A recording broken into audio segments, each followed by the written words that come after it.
bom dia. O Fala Amanhã já está no ar, ao vivo para todo o estado. E hoje, sexta-feira, nós encerramos a nossa semana especial do Dia das Crianças. No programa de hoje, nós vamos falar sobre a surdez infantil. Vamos conhecer a história de uma criança que perdeu a audição poucos meses após nascer. E hoje vamos conhecer também uma criança super especial, é o Marcos Vinícius. Ele, além de brincar e estudar, também se preocupa em fazer boas ações, viu? Daqui a pouco a gente vai conhecê-lo. E ainda hoje tem as dicas culturais para o fim de semana. Eu começo o programa falando da surdez infantil. Segundo dados da Sociedade Brasileira de Otologia, a cada 1000 crianças de 3 a 5 já nascem surdas. Entre as crianças em idade escolar, 15% possuem perdas auditivas leves. Os motivos que levam à perda de audição são muitos. Um deles é a meningite, como aconteceu aqui com o Marcos, com o Matheus, de 3 anos, que não para quieto, ele já rodou para lá, já rodou para cá. Esse banco, criança não fica quieta, né, gente? Que isso aqui é a mãe do Matheus, a Adriele Helm, que vai contar pra gente um pouquinho essa história. Bom dia, Adriele. Obrigada pela presença de vocês aqui hoje. Trouxe o Matheus também aqui. Matheus é agitado, né? É, o dia todo. Agora me conta como que a senhora descobriu que ele não tinha audição. Bom, quando nasceu, ele nasceu com infecção no sangue, aí ele precisou de ficar internado 12 dias, tratando, tomando antibióticos. Aí, com 3 meses, com 12 dias ele saiu do hospital, com 3 meses ele fez o primeiro teste da orelhinha e não passou no teste. Com 6 meses ele fez o segundo. Aí também não passou. Depois, mais pra frente... Mas o que não passou, quer dizer, o que foi? Porque ele não deu... Não é você que está aparecendo ao vivo. Porque na televisão ele está impressionado disso. Ele está aparecendo na televisão. Embaixo aqui do telefone tem um monitorzinho com a televisão e ele está se vendo ali, né? Assim, ele não deu resposta nenhuma. A audição dele não teve resposta. Na hora do teste, ele deu que ele não estava escutando nada. Aí ele fez o Bera. Com 3 meses já apareceu no teste que ele não escutava. Isso, que tinha essa suspeita. Aí ele precisou de fazer o Bera, que o Bera é um exame mais avançado, que aí sim eu tive a certeza que ele era surdo. Aí eu descobri que também no hospital ele teve meningite. Antes você não sabia? Não, eu só sabia da infecção no sangue. Aí eu fiquei sabendo da meningite quando ele tinha 2 anos. Quando ele foi fazer o Bera, o doutor olhou o papel da alta dele e falou, olha, ele tem, por conta dos antibióticos que ele estava tomando para poder tratar a infecção e por conta da meningite. Aí eu disse, meningite? Mas eu nem sabia que ele teve meningite. Eu fiquei sabendo... Já foi saber depois. E olha, gente, para a gente entender um pouquinho sobre a doença, eu vou conversar aqui com a doutora Kátia Xavier do Vale. Doutora Kátia, pode vir para cá, senta aqui com a gente. Bom dia, viu? Obrigada pela presença da senhora. Obrigada. A gente viu aqui, ó, o caso da Adriele. O Matheus teve meningite logo com 3 meses, né, Adriele? Logo que nasceu. No hospital ela nem sabia.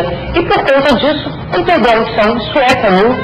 Então, foi exatamente aquilo que você falou. Nós temos, em cada 1000 nascidos, de 3 a 5, algumas estatísticas, até 6 crianças que nascem surdas. Inclusive é um número maior do que alguns testes que você faz, por exemplo, o teste do pezinho, que você faz uma triagem de uma doença chamada fenilcetonúria, a frequência é muito menor. Né? A gente tem normalmente 2,5 a 5 em cada 10.000 nascidos vivos. A perda de audição ela é frequente. Existem crianças que a gente não conhece o fator de risco. Nós sabemos que existem alterações genéticas importantes que levam à perda auditiva e existem crianças com fatores de risco. Então, infecção neonatal, assim que nasce, meningite, alguns antibióticos que são necessários nessas crianças podem causar perda auditiva. Agora, o que os pais podem fazer, doutora, para evitar isso? Então, tem algo que a gente... Na verdade, evitar é complicado, não é? Um pré-natal bem feito, um acompanhamento adequado, você já diminui alguns riscos. Mas a gente sabe que 50% das crianças que nascem com perda de audição não tem fator de risco. Então, o mais importante é o diagnóstico precoce. E como isso é feito? Exatamente como a Adriele falou, com o teste da orelhinha, que hoje já é lei que em toda maternidade pública no país isso deve ser feito assim que a criança nasce. Por quê? Quanto mais precoce o diagnóstico, mais cedo nós começamos a reabilitar essa criança. Tem que ter essa atenção especial. Velho, você falou que 3 meses fez esse teste de orelhinha, depois com 6 meses. Depois com 6 meses. Refez esse teste e aí teve a certeza. Não, aí depois ele fez o Vera. O Vera ele fez com 2 anos. Na verdade, o que é isso, doutora? Por que ele já não começou a se preparar, já não estava... Então, e aí existe uma história da Adriele porque ela mudou de cidade, que também fez um atraso na conclusão do diagnóstico. O teste da orelhinha é feito assim que a criança nasce. Se falhou, existe um protocolo. O que é falhou aquela hora que você perguntou? O que é falhou? Não passou. Então, o teste da orelhinha, ele testa um exame não invasivo, que a gente coloca uma sondinha na orelhinha da criança e a gente vê se uma parte da audição está funcionando. Correto? Dependendo da reação, né? Da resposta que você vai encontrar no aparelho, você consegue perceber se você tem uma célula na parte da cóclea que esteja funcionando. Feito isso, se essa criança falhou, se ela não passou no primeiro teste, você vai para um segundo teste. Não passou novamente, você vai para um teste chamado potencial evocado auditivo, conhecido como BERA.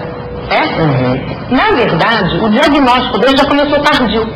O que a sociedade preza é que esse diagnóstico deve ser feito até os 3 meses de idade, estourando até os 6 meses. E que você comece a reabilitar essa criança o mais precoce possível.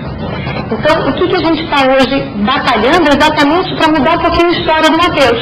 Que a gente consiga diagnosticar mais rápido, ainda dentro da maternidade, para que a gente consiga colocar o aparelho auditivo que ele usa mais cedo ainda, né? Ele colocou tem um mês. Olha, vamos segurar esse assunto aqui do aparelho, que eu já ia perguntar isso para a senhora. A gente vai de um intervalo rapidinho. No próximo bloco a gente continua a falar sobre a perda auditiva nas crianças. E você de casa pode participar. Ligue para 3331-7007 ou mande e-mail para falamanhã@redevitoria.tv.br. No Twitter, o nosso endereço é @fala_manhã. Mande as suas perguntas e os seus comentários. Você também pode deixar a sua sugestão de entrevista. É só dizer o assunto que você gostaria de saber, que a gente traz um especialista aqui ao vivo, viu? Participe, eu volto no instante só.